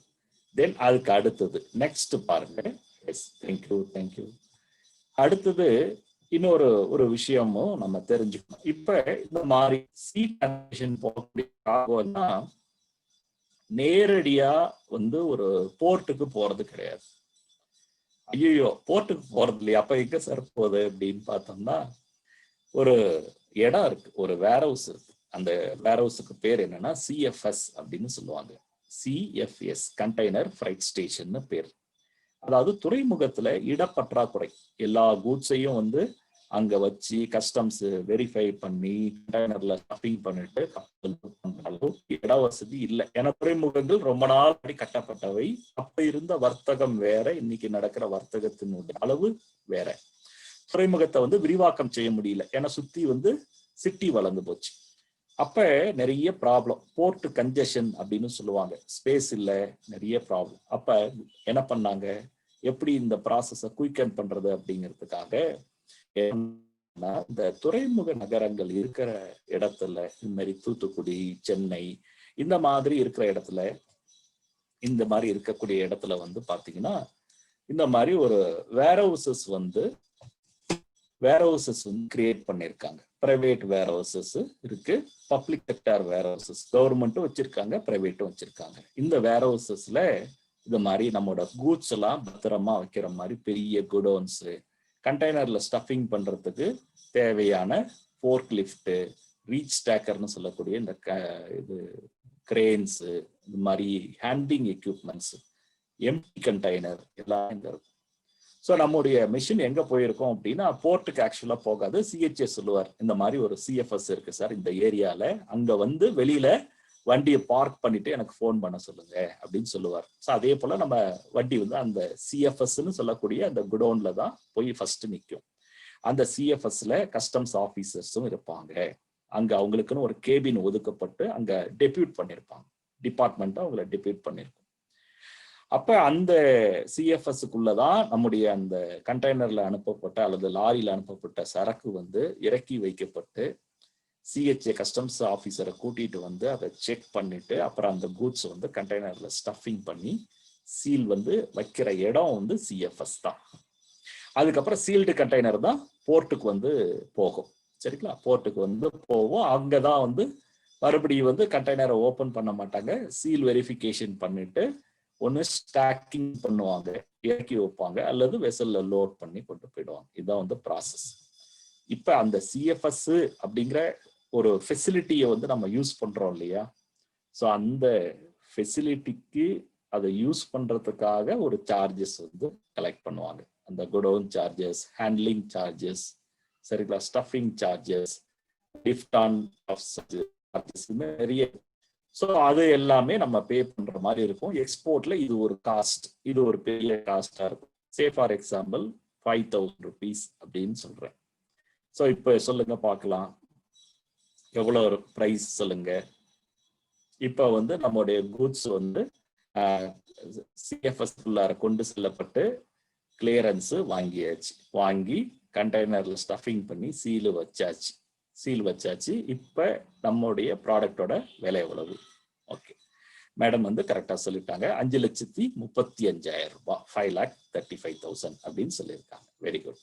இப்ப இதோட வேலை முடிஞ்சுதா அப்படின்னு பார்த்தா இல்ல. அதுக்கப்புறம் அந்த கண்டெய்னரை ட்ரைலர் வச்சு போர்ட்டுக்கு கொண்டு வரும். அந்த ட்ரைலர் சார்ஜஸும் நம்ம தான் பே பண்ற மாதிரி இருக்கும். ஸோ அந்த ட்ரைலர் சார்ஜஸ் ஒரு 10,000 வச்சுக்கேன். இப்போ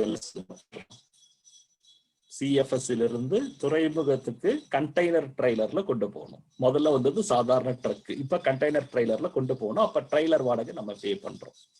இப்ப எவ்வளவு வந்துச்சுங்க? 5,45,000. Very good. அதுக்கப்புறம் இதை துறைமுகத்துக்குள்ள கொண்டு போய் கண்டெய்னரை கப்பலை ஏற்றி வைக்கணும் அப்படின்னா அப்ப அந்த துறைமுகத்துக்கு ஒரு சார்ஜஸ் இருக்கு. அதுக்கு பேர் போர்ட் ஹேண்ட்லிங் சார்ஜஸ் அப்படின்னு அதுக்கு பேர். போர்ட் ஹேண்ட்லிங் சார்ஜஸ், ஏர்போர்ட்ல டெர்மினல் ஹேண்ட்லிங் சார்ஜஸ் அப்படின்னு வரும். சரிங்களா? ஸோ இது ஒரு 5,000 rupees அப்படின்னு வச்சுக்கோங்க. இப்ப வேலை சொல்லுங்க பார்க்கலாம். இப்ப ரேட் சொல்லுங்க. 5,50,000 ரூபாய். இது என்ன விலைன்னு சொல்லுங்க. 5,50,000 ரூபாய். என்ன விலைன்னு சொல்லுங்க பார்க்கலாம். இந்த விலைக்கு பேர் தான் எஃப்ஓபி விலை. எஃப்ஓபி அப்படின்னா என்ன அர்த்தம் அப்படின்னா free on board. Free on board price அப்படின்னு அதுக்கு பேர். சாட்ல போடுறேன். ஃப்ரீ ஆன் போர்டு பிரைஸ் அப்படின்னு பேர். இது என்ன ஃப்ரீ ஆன் போர்டு பிரைஸ்? இது ஒரு பிரேக், ஒரு 5 minutes. ஃப்ரீ ஆன் போர்டு அப்படின்னா என்ன அர்த்தம் அப்படின்னா, ஆன் போர்டு அப்படின்னா அது வந்து ஒரு இடம். அது இடத்தை குறிக்குது. எந்த இடம்? கப்பலுக்கு உள்ளே அப்படின்னு அர்த்தம். தமிழ்ல சொல்லணும்னா என்ன அர்த்தம்? கப்பலுக்கு உள்ளே. அப்படின்னா எஃப்ஓபினா என்ன அப்படின்னா, ஒரு ஏற்றுமதியாளர் ஒரு ப்ராடக்டை ப்ரொடியூஸ் ரெண்டாவது பேக் பண்ணி லோக்கல் டிரான்ஸ்போர்ட்டேஷன் அரேஞ்ச் பண்ணிட்டு கஸ்டம்ஸ் கிளியரன்ஸ் வாங்கி அதை கண்டெய்னர்ல ஸ்டஃபிங் பண்ணி அந்த கண்டெய்னரை பத்திரமாக கப்பலுக்குள்ளே இறக்கி வைத்து தர வேண்டும்.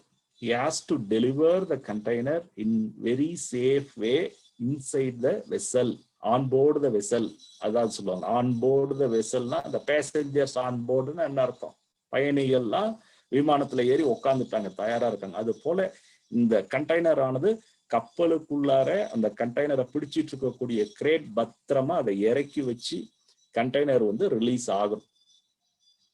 அப்படி ரிலீஸ் ஆச்சு அப்படின்னா எக்ஸ்போர்ட்டர் ஃப்ரீயா மூச்சு விடலாம். அதனாலதான் இதுக்கு என்ன பேருங்க? ஃப்ரீ ஆன் போர்டு அப்படின்னு பேர்.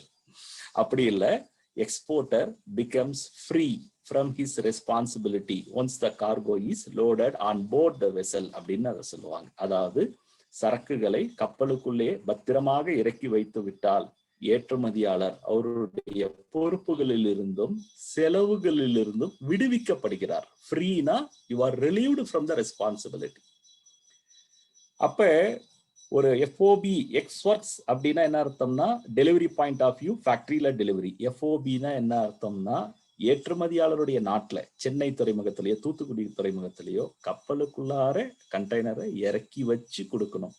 அப்ப அது வரைக்கும் நம்ம ஒரு ஏற்றுமதியாளர் என்னென்ன செலவுகளை எல்லாம் பண்றோமோ அது எல்லாத்தையும் நம்ம ப்ராடக்டினுடைய விலையில சேர்த்து சொல்லணும். சரிங்களா? ஸோ இதுதான் எஃப்ஓபி கான்செப்ட். சரியா? எஃப்ஓபின்னா இதுதான். இந்த எஃப்ஓபி சொல்லும் போது வெறும் எஃப்ஓபின்னு சொல்லக்கூடாது, கூட சேர்த்து எஃப்ஓபி போர்ட் ஆஃப் லோடிங், சரக்குகளை ஏற்றி தரக்கூடிய அந்த துறைமுகத்தின் பேரையும் சேர்த்து சொல்லணும். எஃப்ஓபி சென்னை, எஃப்ஓபி தூத்துக்குடி பேரையும் எப்பவும் சேர்த்துதான் நம்ம சொல்லணும். சரிங்களா? With this we will have a short break. ஒரு 5 நிமிஷம் பிரேக் எடுத்துக்கலாம். தென் அதுக்கப்புறம் we will start again. So time வந்து 6 to 6-7க்கு வந்து நம்ம ஸ்டார்ட் பண்ணிக்கலாம். ஓகேவா? Thank you. Okay sir. Short break.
Sir நம்ம ஸ்டார்ட் பண்ணிக்கலாமா சார்?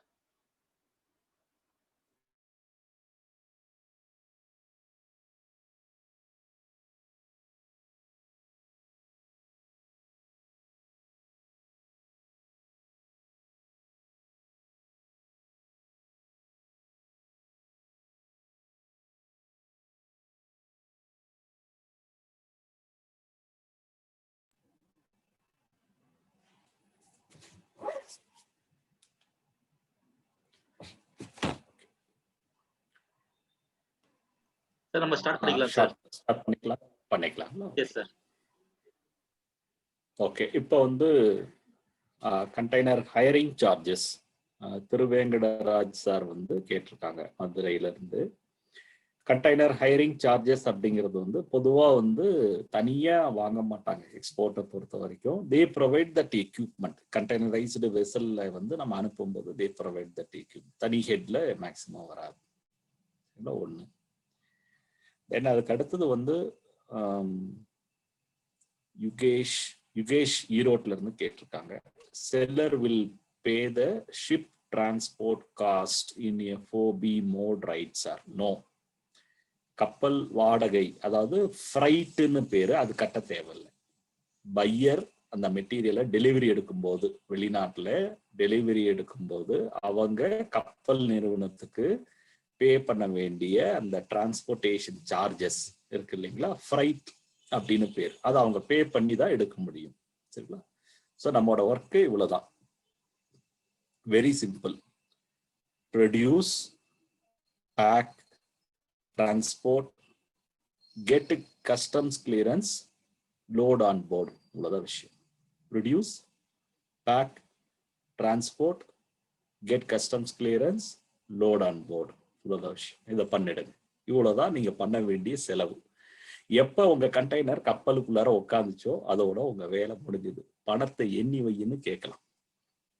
அதுக்கப்புறம் அந்த கப்பல் வந்து ஒரு உதாரணத்துக்கு அது ஸ்ரீலங்கா போகுதுன்னா அந்த கப்பல் வாடகை, அதுக்கப்புறம் அதை போகும்போது அதுக்கு ஏதாவது ஒரு ஆபத்து ஏற்பட்டா அது பாதுகாத்துக்கிறதுக்காக இன்சூரன்ஸ்னு ஒண்ணு இருக்கு, அதை நான் பின்னாடி சொல்றேன். அதுக்கு ஆகிற செலவு, ஸ்ரீலங்கால அன்லோடு பண்ற செலவு, ஸ்ரீலங்கால அவங்க நாட்டு அரசாங்கத்துக்கு சுங்க வரி இம்போர்ட் டியூட்டி கட்டுற செலவு, ஸ்ரீலங்கன் துறைமுகத்தில இருந்து அவங்க ஃபேக்டரிக்கு கொண்டு போகக்கூடிய லாரி வாடகை, எல்லாவற்றையும் யார் பே பண்ணணும்?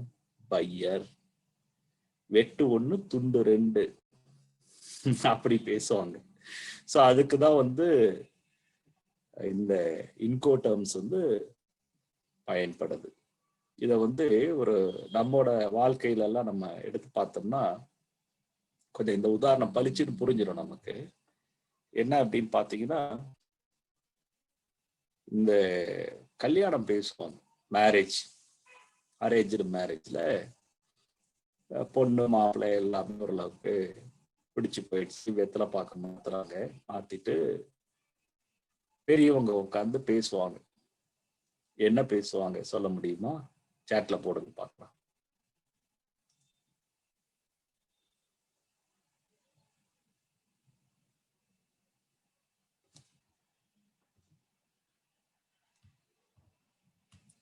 ஒரு ஆன்சரை காணும்.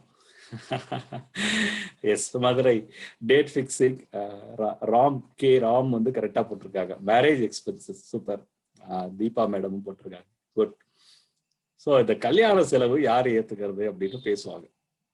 மணப்பெண் வீட்டுக்காரங்க, மணமகன் வீட்டுக்காரங்க பேசுவாங்க. ஒவ்வொரு ஃபேமிலிலையும் வந்து ஒரு பழக்கம், ஒவ்வொரு ஃபேமிலியிலும் வெவ்வேறு மாதிரி பழக்கம், அவங்கவுங்க ஊர்ல நடக்கிற நடைமுறை வந்து மாறுபடும். ஒரு சில ஊர்ல வந்து நாங்க வந்து மாப்பிள்ளை வீட்டுக்காரங்க தான் எல்லா செலவும் பண்ணுவோம், நீங்க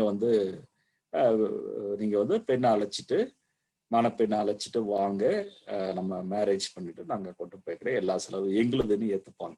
சில வீடுகள்ல வந்து பெண் வீட்டுக்காரங்க முழு செலவையும் ஏத்துப்பாங்க. எங்க பொண்ணு சார் நாங்க கல்யாணம் பண்ணி கொடுக்குறோம், எல்லா செலவும் எங்களுதான், ஃபுல்லா நாங்க ஏத்துக்கிறோம்னு சொல்லி ஏத்துப்பாங்க. இது ஒரு விதம். ஒரு சில ஃபேமிலியில வந்து என்ன பண்ணுவாங்கன்னா இப்படி இருக்கும். மேரேஜ் வந்து 2 நாள் ஃபங்க்ஷன் சார், 2 நாள் நிகழ்ச்சி. முதல் நாள் வந்து பெண் அழைப்பு, பெண் அழைப்பு அன்னைக்கு நீங்க பெண் வீட்டுக்காரங்க அன்னைக்கு ராத்திரி ஆகிற சாப்பாட்டு செலவை வந்து நீங்க பாத்துக்குங்க. மறுநாள் வந்து திருமணம் முகூர்த்தம், அன்னைக்கு ஆகிற சாப்பாட்டு செலவு வந்து நாங்க பாத்துக்கிறோம். மண்டப வாடகை மொத்த பில்லு எவ்வளவு வருதோ அதை ஆளுக்கு பாதி நம்ம பிரிச்சுக்கலாம் அப்படின்னு சொல்லிட்டு பேசுறோம் இல்லையா? ஓகேங்களா? பேசுறோமா இல்லையா? நம்ம செட்டில் பண்ணிட்டு நம்ம வரோம். அப்படி பேசாம விட்டுட்டா ப்ராப்ளம். Same thing. அதே மாதிரிதான் இதுவும். கப்பல்ல ஏத்தி வைக்கிற வரைக்கும் நான் பொறுப்பு. அது சிம்பிளா 3 எழுத்துல நம்ம சொல்லிடுறோம். எப்படி? FOB சென்னை. சென்னை துறைமுகத்துல நான் லோட் பண்ணி கொடுத்துட்றேன். அது எப்படி இவ்வளவு பெருசா சொல்ல வேண்டாம். FOB Chennai, free on board Chennai. ஏத்தி வச்சுட்டுன்னா அதுக்கப்புறம் ஆகிற செலவெல்லாம் உங்களுக்கு. இவ்வளவுதான் விஷயம். சரியா? சோ இது வந்து FOB சென்னை. சரி சார், ஓகே. இப்ப அடுத்து, இப்ப சம்டைம்ஸ் வந்து இப்படி கேட்கிறார் பையர். என்ன கேட்கிறாருன்னா, சார் நீங்க கப்பல்லையும் லோட் பண்ணிடுங்க, எங்களுக்கு கொழும்பு துறைமுகம் வரைக்கும் கப்பல் வாடகையும் நீங்களே பே பண்ணுங்க. என்ன சொல்றாங்க? கப்பல் வாடகை. அந்த கப்பல் வாடகை அப்படிங்கறத வந்து ஒரு வேர்டு, அதுக்கு பேர் வந்து ஃப்ரைட் சார்ஜஸ் அப்படின்னு அதை சொல்லுவோம். Freight charges. கப்பல்ல போனதுன்னா சி ஃப்ரைட் சார்ஜஸ், ஏர்ல ஃப்ரைட் சார்ஜஸ் அப்படின்னு பேர். கேரியிங் காஸ்ட், அந்த பொருளை வந்து கொண்டு சென்று சேர்க்கக்கூடிய கட்டணம். அப்ப அந்த ஃப்ரைட் சார்ஜஸையும் நம்மளே பே பண்ண சொல்றாரு. அப்ப நம்ம வந்து அந்த நம்மளுடைய கஸ்டம்ஸ் புரோக்கர் அவங்க மூலமா விசாரிக்கிறோம் ஷிப்பிங் கம்பெனில, சார் இந்த நம்ம மெட்டீரியல் மிஷின் போச்சுல்ல, போறதுக்கு முன்னாடி இதெல்லாம் பண்ணணும், அதுக்கு வந்து நம்மளே வந்து ஃப்ரைட் பே பண்ணிடலாம், எவ்வளோன்னு விசாரிச்சு சொல்லுங்க போது அவர் விசாரிச்சு சொல்றாரு, சார் நம்ம கண்டெய்னர் கொழும்பு கொண்டு போறதுக்கு வந்து சி ஃப்ரைட் சார்ஜஸ் வந்து 20,000 rupees கேட்குறாங்க சார். ஓகே, பே பண்ணிடுங்க, நான் பே பண்றேன்னு சொல்லி பே பண்ணிட்டேன். இப்ப மிஷினரியோட வேலை என்ன சொல்லுங்க பார்க்கலாம். What is the price now? Okay, super. எவ்வளவு வருதுங்க? 5,70,000 ரூபாய். புரிஞ்சுச்சா? லாஜிக் உங்களுக்கு புரிஞ்சுட்டே வருதா? இப்ப இந்த விலைக்கு என்ன பேர்? கப்பல்ல ஏத்தி வச்சோம்னா FOB, ஃப்ரைட் பே பண்ணா அப்ப அதுக்கு எப்படி சார் விலை சொல்லணும் அப்படின்னா, அந்த விலைக்கு பேர் CFR அப்படின்னு பேர். CFR. CFR வேலைன்னா என்ன அப்படின்னு பாத்தீங்க அப்படின்னா, CFR அப்படிங்கிறது என்ன அப்படின்னா காஸ்ட் அண்ட் ஃப்ரைட் அப்படின்னு பேர். நான் சாட்ல போடுறேன், அதை அப்படியே நோட் பண்ணிக்கோங்க. Cost and freight. இந்த சிஆர் சி என்பது ஒரு சுருக்கம். அர்த்தம் FOB காஸ்ட், வேற ஒண்ணும் இல்லை. காஸ்ட். FR 2 எழுத்து இருக்கார், அதுக்கு என்ன அர்த்தம் அப்படின்னா என்பது வார்த்தையின் முதல் 2 எழுத்துக்களை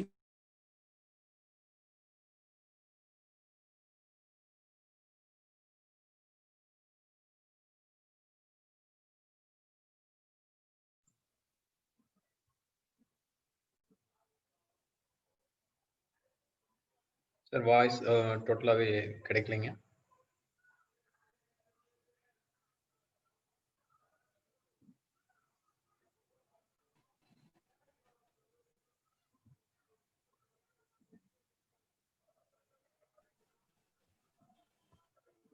சார் நடுவுல ஃபியூ செகண்ட்ஸ் கொஞ்சம் இன்டரப்ட் ஆச்சுங்க. ஆமா, கட் ஆயிடுச்சு. ஸோ சி ஃபார் காஸ்ட் அப்படின்னு சொல்லுவாங்க. C for cost.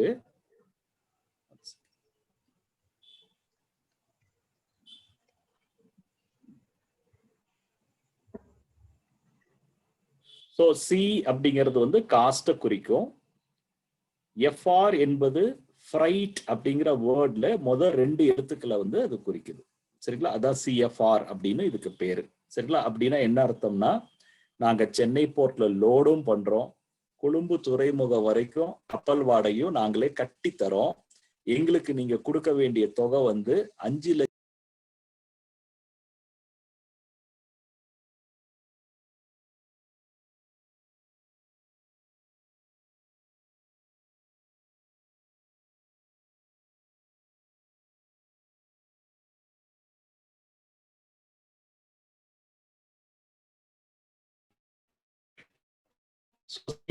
கொஞ்சம் பொறுத்துக்கணும். என்னன்னு தெரியல. இன்னைக்கு யூஸ்வலா நடக்காது.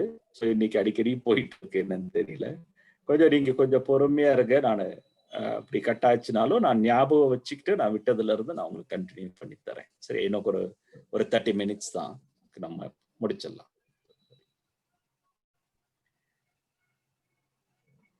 ஸோ இப்ப என்னுடைய விலை வந்து நம்ம எப்படி சொல்றோம் அப்படின்னா 5,70,000 ரூபாய். CFR 5,70,000 அப்படின்னு. எஸ் பண்றேன் நான். ஸோ 5,70,000 rupees அப்படின்னு நம்ம சொல்றோம்.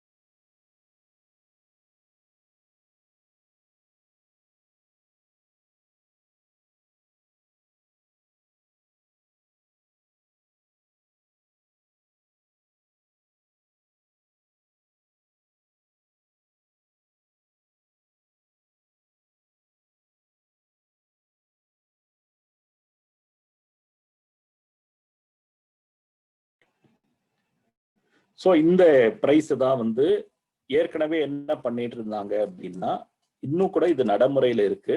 C&F பிரைஸ் அப்படின்னு சொல்லுவாங்க. C&F பிரைஸ் அப்படின்னும் CNF பிரைஸ் அப்படின்னு சொல்லுவாங்க. நான் சாட்ல போட்டிருக்கேன், அப்படின்னு நீங்க நோட் பண்ணுங்க. இதுதான் வந்து C&Fன்னு சொல்லுவாங்க.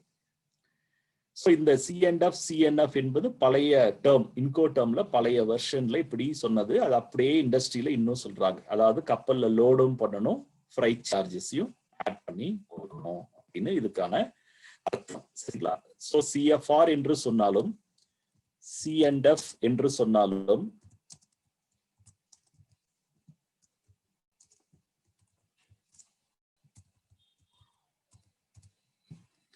CNF என்று சொன்னாலும் நம்ம வந்து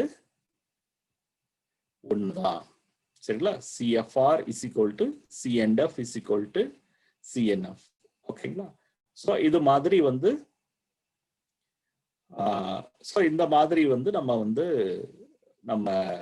இதை புரிஞ்சுக்கணும். சரிங்களா? அதனால வந்து இந்த பிராக்டிஸ் வந்து பையர்ஸ் வந்து சில பையர்ஸ் இந்த மிடில் ஈஸ்ட்ல இருக்க பையர்ஸ், ஏசியான் கண்ட்ரீஸ்ல இருக்க பையர்ஸ், இவங்க கொஞ்சம் ட்ரெடிஷ்னலா ரொம்ப நாளா பண்றவங்க எல்லாம் இன்னும் இப்படிதான் கோட் கேட்பாங்க. C&F அப்படின்னு கேட்பாங்க, CNF அப்படின்னு கேட்பாங்க. CNFனா என்ன அர்த்தம்னா, சிங்கிறது காஸ்ட், எஃப்ங்கிறது ஃப்ரைட், என் அப்படிங்கிறது ஒரு யூசேஜ்.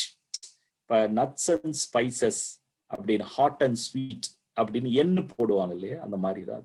அண்டுக்கு பதிலா, அண்டுங்கிற சிம்பிளுக்கு பதிலா எண் போடுறது ஒரு பழக்கம், வேற ஒண்ணு இல்லை.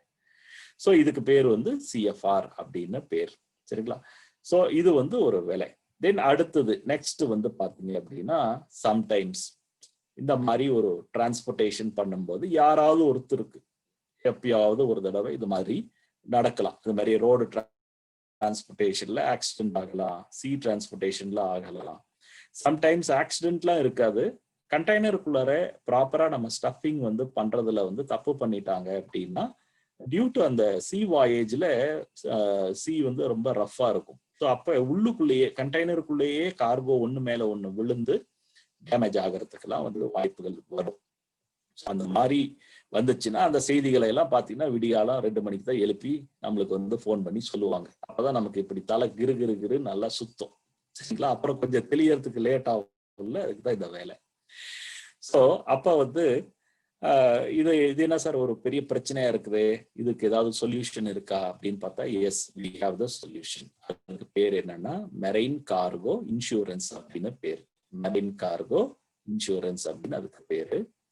இது என்ன மெரைன் கார்கோ இன்சூரன்ஸ் அப்படின்னா, நம்ம வந்து இந்த பொருட்களை, அதாவது எக்ஸ்போர்ட்ல மொதல் ரிஸ்க் இதுதான். இதை வந்து டிரான்சிட் ரிஸ்க் அப்படின்னு சொல்லுவாங்க. Risk in transportation of cargo அப்படின்னு சொல்லுவாங்க. பொருட்களை போக்குவரத்து செய்யும் போது இயற்கை சீற்றங்கள் காரணமாக, மனித தவறுகள் காரணமாக பொருட்கள் சேதமடைவதற்கு, அழிந்து போவதற்கு, திருட்டு போவதற்கு வாய்ப்புகள் இருக்கு. சரியா? அப்ப அது ஒரு நஷ்டம் ஏற்படும்ல. அப்ப அந்த நஷ்டம் வந்து ஏற்படுவதற்கு வாய்ப்புகள் இருக்கு. எல்லாருக்கும் நடக்காது, வாய்ப்புகள் இருக்கு. அப்ப அதுல இருந்து ஒரு ஏற்றுமதியாளர் தங்களை காப்பாற்றிக் கொள்வதற்காக இன்சூரன்ஸ் எடுத்துக்கலாம். அந்த இன்சூரன்ஸுக்கு பேரு தான் மெரைன் கார்கோ இன்சூரன்ஸ். அந்த பேரு மெரைன் கார்கோன்னு இருந்தாலும் கூட நீங்க பொருட்களை கப்பல்ல அனுப்பினாலும் சரி, விமானத்துல அனுப்பினாலும் சரி, நீங்க வந்து ரயில் மூலமா கூட்ஸ் அனுப்பினாலும் சரி, லாரியில அனுப்பினாலும் சரி, போஸ்டல் அனுப்பினாலும் சரி, கொரியர்ல அனுப்பினாலும் சரி, இந்த இன்சூரன்ஸ் வந்து எடுத்துக்கலாம். சரிங்களா? சோ இதை யார் சார் ப்ரொவைட் பண்றாங்க? கார்கோ இன்சூரன்ஸ் கம்பெனின்னு தனியா இருக்கான்னா அதுக்கு தனி நிறுவனம்லாம் இல்ல. நமக்கு நல்லா தெரிஞ்ச ஜெனரல் இன்சூரன்ஸ் கம்பெனி, பொது காப்பீட்டு நிறுவனங்கள் நம்ம சொல்றோம் இல்லைங்களா? United India, new India, oriental, பிரைவேட்ல HDFC இருக்கும், ICICI, இவங்க எல்லாருமே மெரைன் கார்கோ இன்சூரன்ஸ் பாலிசி தராங்க. It is there one of the services. அவங்க வச்சிருக்க பல ப்ராடக்ட்ஸ்ல இது ஒரு ப்ராடக்ட். எப்படி காரு, பைக்கு, ஹாஸ்பிட்டல் எக்ஸ்பெண்டிச்சர் அப்படிலாம் நிறைய ப்ராடக்ட் வச்சிருக்காங்க இல்லையா? அது போல கார்கோ இன்சூரன்ஸ் என்பதும் அவங்க வந்து நமக்கு கொடுக்கக்கூடிய சர்வீசஸ்.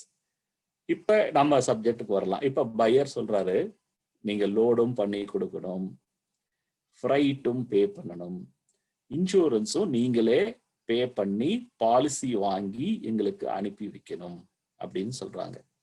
இப்ப அந்த பாலிசி போய் கேட்கிறோம். கேட்கும்போது அவங்க சொல்றாங்க, சார் பாலிசி வந்து what is the value of ஒரு கார்கோன்னு சொல்றாங்க, கேட்கறாங்க. நம்ம சொல்றோம் 5,70,000 ரூபாய்.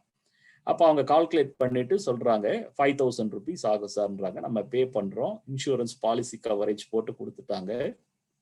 இப்ப நம்ம மெட்டீரியலுடைய காஸ்ட் என்ன, பிரைஸ் என்ன சொல்லுங்க. What is the price of our product? சாட்ல போடுங்க பார்க்கலாம். நம்மளுடைய ப்ராடக்ட், நம்ம மெஷினுடைய விலை என்ன? இந்த விலை இப்ப 5,75,000 சொல்றோம் இல்லையா? இந்த விலைக்கு பேர் என்ன அப்படின்னா, இந்த விலைக்கு என்ன பேருன்னா CIF விலை அப்படின்னு பேர். இதுக்கு என்ன பேருங்க? CIF விலை, cost, insurance and freight charges.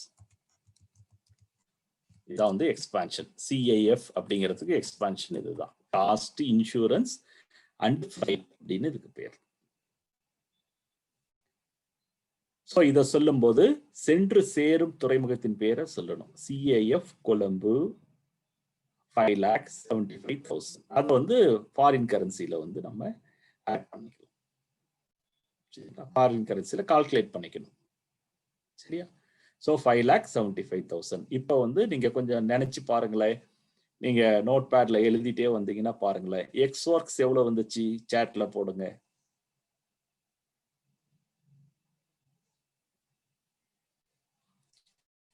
X works சாட்ல questions இருக்கு, நான் ஆன்சர் பண்றேன். நம்ம இதை கன்க்ளூட் பண்ணிக்கலாம். பண்ணிட்டு நான் ஆன்சர் பண்றேன். What is our ex works price? ஞாபகம் இருக்கா? சாட்ல கூட பார்த்தது தெரியும். எஸ் போட்டாங்க. எஸ். எக்ஸ் ஒர்க்ஸ் வந்து 5 லட்சம். FOB no. FOB free on board, கப்பல்ல ஏத்தி வைக்கிற விலை, ஏத்தி வச்சு கொடுத்த விலை. ஓகே, விஜய் விக்ரமன் சார் கரெக்டா போட்டிருக்காங்க. இல்ல அவர் கூட வரல. இவங்க ஜெகநாதன் சார் இருக்கு. அவங்க போடுற 5,50,000. 5,50 ஏத்தி வைக்கிற வரைக்கும் 5,50. Radharavi madam yes 5,50 5,50,000. ஃப்ரைட் கப்பல் வாடகை கட்டினா 5,70,000. இன்சூரன்ஸ் போட்டு கொடுத்தா 5,75,000. So X works, FOB, CFR, CIF. இது புரிஞ்சிச்சுங்களா உங்களுக்கு? இதாங்க பேஸ். இன்கோ டேர்ம்ஸோட அடிப்படை இதுதான். இது புரிஞ்சுக்கிட்டா போதும், மற்றதெல்லாம் ரொம்ப எளிமையா நம்மளால புரிஞ்சுக்கலாம். இது மாதிரி நம்ம பண்ணக்கூடிய செலவுகளை நாம எங்கு டெலிவரி செய்கிறோமோ அதற்கு ஏற்ற போல நாம செய்ய வேண்டிய அனைத்து செலவுகளையும் பொருளின் விலையில் சேர்த்து கொள்ள வேண்டும். இப்ப நான் ரிவர்ஸ்ல வந்து நான் கேள்வி கேட்கிறேன், நீங்க பதில் சொல்லுங்க. இந்த மிஷினரி பையருக்கு போயிடுச்சு. அவரு பணம் 5,75,000 ரூபாய் உங்களுக்கு கொடுத்துட்டாங்க, ரெமிட் பண்ணிட்டாங்க. பணம் வந்து பேங்க்ல கிரெடிட் ஆயிடுச்சு. இப்ப இந்த 5,75,000 ரூபாய் எப்படியெல்லாம் செலவாயிருக்கும் சொல்லுங்க பார்க்கலாம். அதுல 5,000 ரூபாய் எங்க போயிருக்கும்? Insurance. Very good, excellent. Then 20,000 ரூபாய் எங்க போயிருக்கும்? ஃப்ரைட்டு. மீதி எவ்வளவு இருக்கும்? 5,50,000 ரூபாய்.